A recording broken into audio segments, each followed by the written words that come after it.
Film dibuka dengan memperlihatkan dua orang yang sedang mengobrol. Yang satu bernama John, sedangkan rekannya bernama Tom. Tak berselang lama, mereka saling mengeluarkan senjata.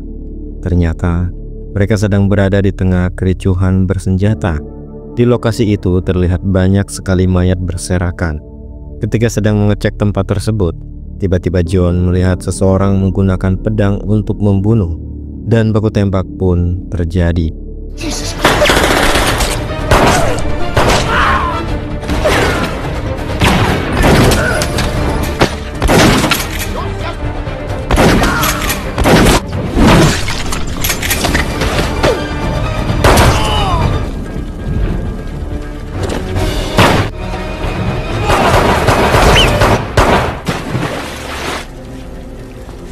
Took one in the face.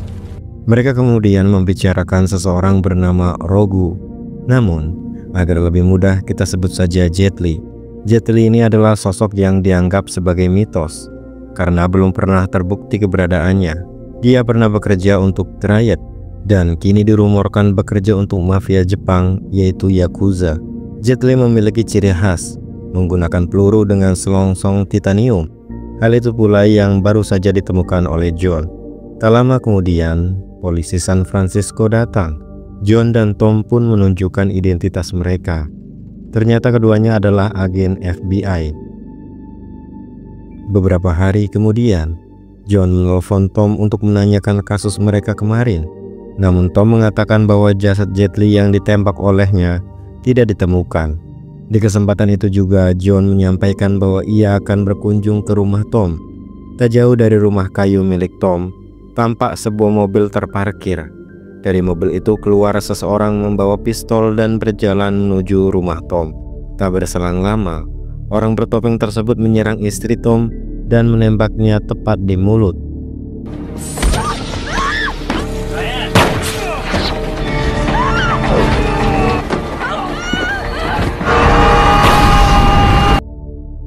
Ketika John dan istrinya sampai di rumah Tom, mereka kaget melihat banyak mobil polisi terparkir. Karena John adalah seorang agen FBI, ia bebas mengecek jenazah di sana. Namun jenazah itu sudah sulit dikenali, membuat John terkejut. Saat memeriksa TKP, John menemukan sesuatu, selongsong peluru titanium, ciri khas si pembunuh misterius. 3 tahun kemudian, di San Francisco, tepatnya di sebuah klub bernama Club Zero, datang sebuah mobil sport. Dari mobil itu keluar Jet Li yang langsung masuk ke dalam klub. Di dalam, ia membunuh 2 penjaga lalu berjalan lebih jauh. Ternyata, di sana para ketua Yakuza sedang berkumpul.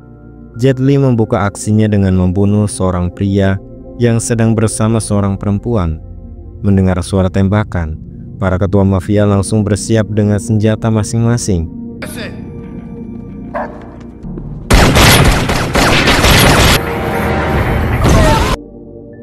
Sebelum meninggal, sang ketua berkata bahwa Shiro Yanagawa, pemimpin mereka, tidak akan membiarkan pengkhianat seperti Jet Li hidup. Namun Jet Li tetap membunuhnya tanpa belas kasihan. Saat para polisi melakukan penyelidikan atas kejadian tersebut, agen FBI yang dipimpin oleh John datang mengambil alih. John sempat menginterogasi salah satu anggota Yakuza yang selamat. Namun orang itu lebih memilih mati daripada memberikan informasi. Ketika hendak pulang, John tanpa sengaja melihat kembali selongsong peluru titanium. Hal itu langsung mengingatkannya pada kejadian 3 tahun lalu. Keesokan harinya, John mengumpulkan tim FBI untuk memburu kembali Jet Li, yang selama ini dianggap sebagai legenda hantu. Mereka mulai menelusuri organisasi yang memperkerjakan Jet Li, yaitu Yakuza. Organisasi mafia ini dipimpin oleh Shiro Yanagawa yang saat ini berada di Jepang. Dari kejadian pembantaian kemarin, mereka menduga bahwa Jet Li telah berkhianat kepada Yanagawa karena membunuh orang-orang Yakuzanya sendiri. Selain Yakuza, ada organisasi lain yang menjadi musuh bebuyutan mereka, yaitu organisasi bernama Triad. Organisasi ini dipimpin oleh seseorang bernama Chang. Pertikaian antara Yakuza dan Triad dimulai sejak 30 tahun lalu, ketika Yakuza membantai keluarga Chang dan merebut harta milik keluarganya berupa perhiasan kuda emas. Sementara itu, Di kediamannya, Jet Li sedang bersiap untuk pergi dengan mengendarai mobil sportnya. Ternyata ia menuju kediaman Chang, pemimpin Triad. Di rumah megah itu, Jet Li dan Chang melakukan pertemuan. Chang sempat heran dengan tindakan Jet Li yang dianggap mengkhianati tuannya, Shiro Yanagawa. Namun dengan tenang Jet Li menjawab bahwa ia tidak memiliki tujuan, jadi ia tidak mengkhianati siapapun. Chang kemudian menanyakan tentang perhiasan kuda emas milik keluarganya yang dulu dicuri oleh Shiro Yanagawa. Jet Li mengatakan bahwa perhiasan itu akan tiba di Amerika malam ini dan ia berjanji akan mencurinya kembali untuk diserahkan pada Chang. Cerita berpindah ke Jepang, tepatnya di kediaman Shiro Yanagawa. Shiro sedang mengasah kemampuan pedangnya. Setelah selesai berlatih, ia dihampiri oleh putrinya yang bernama Kira. Shiro menanyakan tentang bisnisnya di Amerika dan Kira menjawab bahwa bisnisnya berjalan lancar. Shiro juga menyinggung tentang perhiasan kuda emas yang akan dikirim ke Amerika dan tiba malam ini di pelabuhan. Sebelum perpisahan, Shiro memerintahkan Kira untuk pergi ke San Francisco dan mengawasi penjualan perhiasan kuda emas milik Chang yang dulu mereka curi. Kembali ke Amerika, John terlihat mendatangi sebuah tempat judi. Ia sempat dihalangi penjaga. Namun ternyata tujuannya adalah menemui temannya, Benny. Benny adalah seorang penjual senjata ilegal yang diminta John untuk melacak keberadaan Jet Li. Dari hasil pelacakannya, Benny memberi informasi bahwa pembuat peluru titanium seperti yang digunakan Jet Li sudah tewas. Seorang ahli bedah plastik yang pernah bekerja dengannya juga ditemukan meninggal. Dan semua orang yang punya hubungan dengan Jet Li kini sudah tiada. Namun ada satu harapan, seorang ahli rekonstruksi wajah yang pernah mengoperasi Jet Li dikabarkan masih hidup, meskipun lokasi pastinya belum diketahui. Sore harinya, di sebuah dermaga, terlihat Torres dan Jet Li bertemu untuk menyuap seorang kapten polisi. Malamnya di dermaga yang sama, anak buah Shiro Yanagawa sedang membongkar muatan. Ternyata inilah penyelundupan perhiasan kuda emas yang dikamuflasekan sebagai pengiriman mobil mewah. Namun, sebelum mereka keluar dari dermaga, polisi setempat datang mengepung. Para anak buah Shiro dikumpulkan di pagar dermaga. Saat kapten polisi menghampiri mereka, salah satu anak buah Shiro menanyakan apa yang terjadi. Karena sebenarnya kapten itu juga bekerja sama dengan Shiro. Rupanya kini ia berkhianat. Setelah menerima uang suap dari Shiro, kapten polisi itu langsung pergi. Dari atas gedung, Jet Li lalu memerintahkan Torres mengeksekusi para anak buah Shiro yang sedang mengawal perhiasan kuda emas tersebut. Oi. Barang rampasan berupa mobil dan perhiasan itu kemudian disimpan di sebuah gudang bernomor 16 yang ternyata milik Chang, bos Triad. Di sana, Jet Li memperlihatkan perhiasan kuda emas yang berhasil mereka rebut dari anak buah Shiro. Di malam yang sama, John mendatangi lokasi eksekusi anak buah Yakuza. Dengan analisisnya, ia menyimpulkan bahwa pelakunya kemungkinan besar seorang polisi. Keesokan harinya, John menemui kapten polisi tersebut di sebuah restoran. Tanpa basa-basi, John menyeretnya dan memaksanya untuk jujur. Setelah ditodong dengan pistol, kapten itu mengaku bahwa ia memang diancam oleh seseorang yang bekerja untuk Chang agar membocorkan waktu serta tempat penyelundupan perhiasan kuda emas oleh Shiro.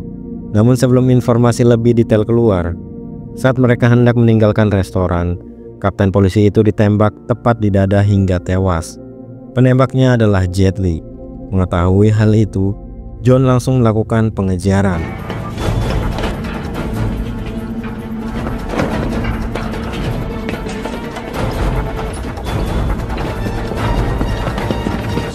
Steakhouse now.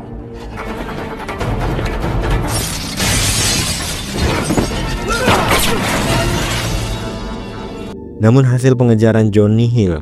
Di markas pusat Yakuza, dua orang anak buah Shiro Yanagawa melapor tentang apa yang terjadi. Mereka merasa malu karena tidak mampu menjaga perhiasan kuda emas tersebut. Pada saat bersamaan, Kira, putri Shiro, baru saja mendarat di Amerika. Ia langsung menuju markas Yakuza dan sesampainya di sana, ia memarahi anak buah ayahnya karena dianggap bodoh dan gagal menjaga perhiasan berharga itu. Sementara itu, di tempat berbeda, John mendapat telepon dari seseorang yang menyamar dengan suara berbeda. Orang itu ternyata adalah Jet Li. Dalam panggilan tersebut, Jet Li memberitahu bahwa barang hasil curian di dermaga kemarin disimpan di gudang nomor 16. Tanpa menunggu lama, John dan tim FBI langsung menuju ke sana. Kebetulan, Chang juga datang untuk mengecek barang curian itu. Walaupun kaget melihat John, Chang tidak bisa berbuat apa-apa dan terpaksa membuka gudang. Namun ketika dibuka, gudang itu kosong. Hanya ada Jet Li yang berdiri santai di dalamnya.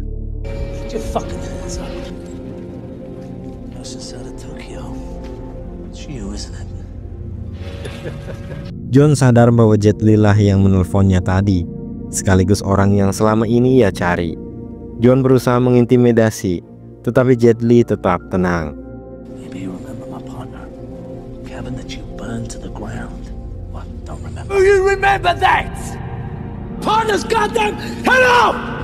Karena tidak ada bukti, John dan timnya terpaksa pulang dengan tangan kosong. Di kediamannya, Chang mengungkapkan kekagumannya terhadap Jet Li karena bisa tahu kapan FBI akan datang ke gudang nomor 16. Ia pun meminta Jet Li untuk tinggal bersamanya, semakin yakin bahwa Jet Li adalah orang yang tepat. John tetap melanjutkan pengejaran terhadap Jet Li, tetapi hasilnya masih nihil. Suatu malam, segerombolan anak motor triad sedang berkumpul. Tiba-tiba seorang pengendara motor beratribut Yakuza datang dan memprovokasi mereka hingga terjadi kejar-kejaran.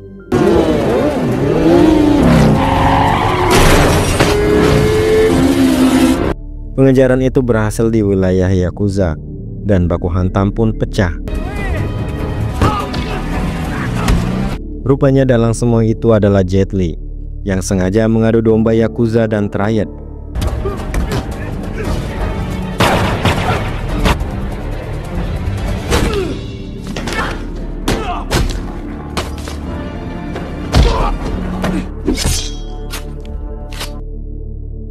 Keesokan paginya, John dan timnya mendatangi TKP.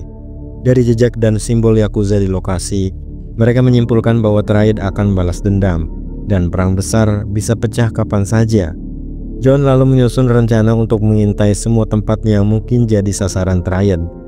Di rumahnya, Torres bersikeras ingin membalas dendam kepada Yakuza, namun Chang dengan tegas melarangnya karena balas dendam hanya akan memperumit keadaan. Chang meminta Torres untuk bersabar. Kepada Jet Li, Chang sempat berpesan agar suatu saat nanti, jika perang benar-benar pecah, Jet Li berjanji melindungi anak dan istrinya. Saat Torres keluar rumah, Jet Li menghampirinya. Jet Li menyalakan rokok untuk Torres. Ia lalu memberinya sebuah korek api. Rupanya itu hanya trik Jet Li. Korek api tersebut bertuliskan nama sebuah kedai teh milik Yakuza. Jet Li tahu bahwa Torres sedang emosi, dan sedikit saja dipancing, ia akan bertindak. Benar saja, Torres langsung menyerang kedai teh Sayu, tempat milik Yakuza. Anggota FBI yang mengintai segera melaporkan kejadian itu kepada John. Di dalam kedai, Torres dan geng Triad membantai semua orang di sana.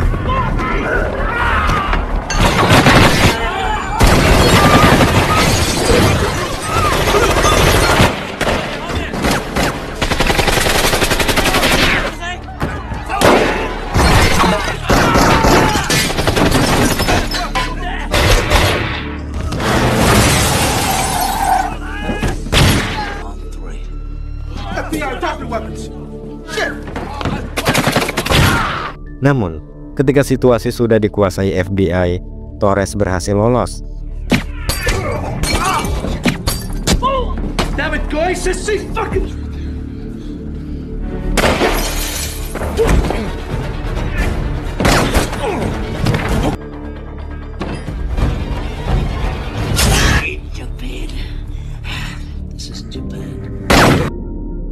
Saat keluar, John sempat melihat sebuah mobil sport kabur. Dan jelas itu adalah Jet Li.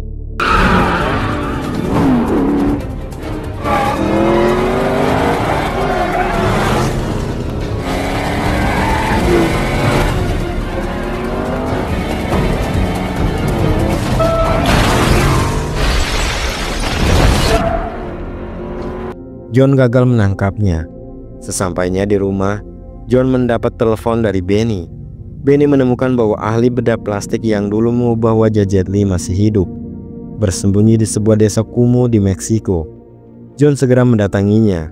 Saat disodorkan foto Jet Li, dokter itu mengaku bahwa ialah yang pernah merekonstruksi wajah pria tersebut. Di sisi lain, di kediaman Chang, beberapa ninja menyelinap masuk.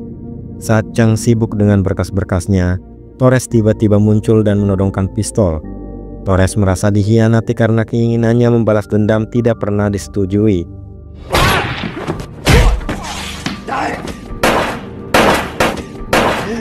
Namun Jet Li datang tepat waktu. Tanpa diduga, Jet Li justru membunuh Chang. Di halaman rumah, pasukan ninja mulai membantai para penjaga.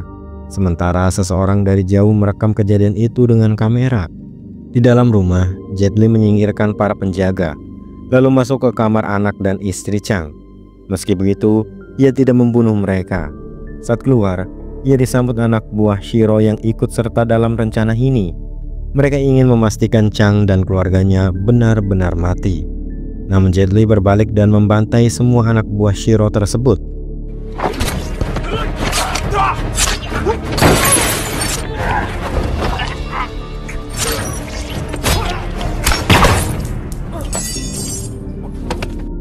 Setelah itu, ia kembali menemui anak dan istri Chang, lalu dengan sopan mempersilahkan mereka pergi. Di kantor FBI, John menerima foto dari anak buahnya yang mengintai rumah Chang. Dari foto itu, John menyimpulkan bahwa Jet Li sedang mengadu domba antara Chang dan Shiro. Pada saat bersamaan, John mendapat informasi bahwa Shiro baru saja tiba di Amerika. John segera menemui Shiro di markasnya. Ia menunjukkan foto sebagai bukti bahwa Jet Li berkhianat dan membiarkan keluarga Chang hidup. John juga memperingatkan Shiro bahwa jika ada bukti yang mengarah kepadanya, ia tidak akan ragu menangkapnya. Keesokan harinya, Jet Li datang ke markas Yakuza untuk menemui Shiro. Ia membawa koper berisi perhiasan kuda emas. Shiro langsung memberikan uang sebagai imbalan. Sambil memperlihatkan foto dari John, anak buah Shiro kemudian mengepung Jet Li. Shiro kecewa karena Jet Li meninggalkan ancaman tersisa, anak dan istri Chang. Jet Li pun ditangkap dan disiksa agar mengungkapkan keberadaan keluarga Chang. Saat Shiro memeriksa perhiasan kuda emas itu, ia terkejut karena ternyata perhiasan tersebut palsu. Saat disandera, Jet Li melawan balik.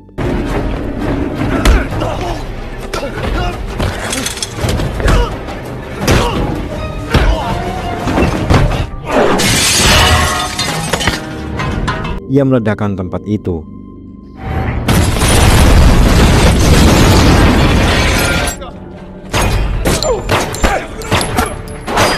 Sekarang tinggal Shiro seorang diri.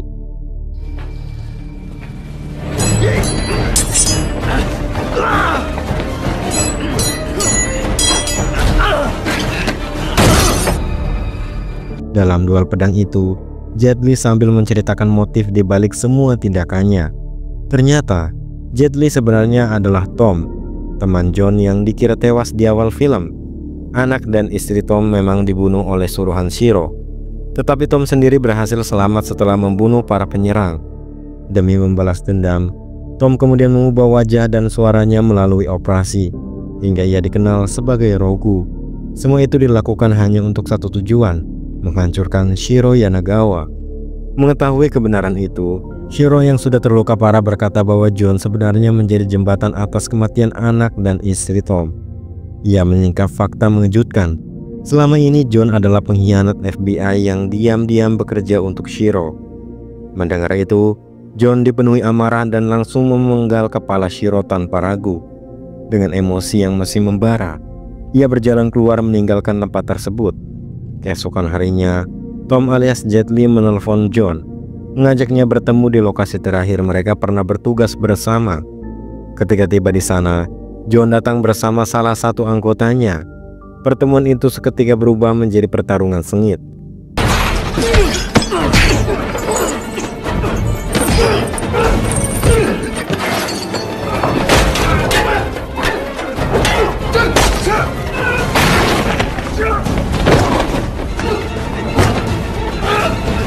Saat saling mencekik, Tom menanyakan kepada John, Apa yang dijanjikan Shiro hingga ia tega mengkhianati temannya sendiri? John awalnya tidak percaya bahwa orang di hadapannya adalah Tom. Namun setelah menatap mata Tom, ia baru menyadari kebenarannya. John kemudian mengaku bahwa memang benar ia pernah bekerja untuk Shiro. Ia sebenarnya ingin berhenti berkali-kali, tetapi tidak pernah bisa. John menjelaskan bahwa ia sempat mengira Shiro hanya ingin memberi pelajaran kepada Tom karena telah menembak anak buahnya. Ia tidak menyangka bahwa Shiro justru berniat membunuh Tom beserta keluarganya. Namun penjelasan itu sudah terlambat. Tom yang sudah dipenuhi dendam tidak bisa memaafkan pengkhianatan John. Saat Tom berdiri, anak buah John sudah membidikan senjata kepadanya. Tetapi John justru melarang mereka menembak. Dalam sekejap, Tomlah yang menembak John. Dan film pun berakhir.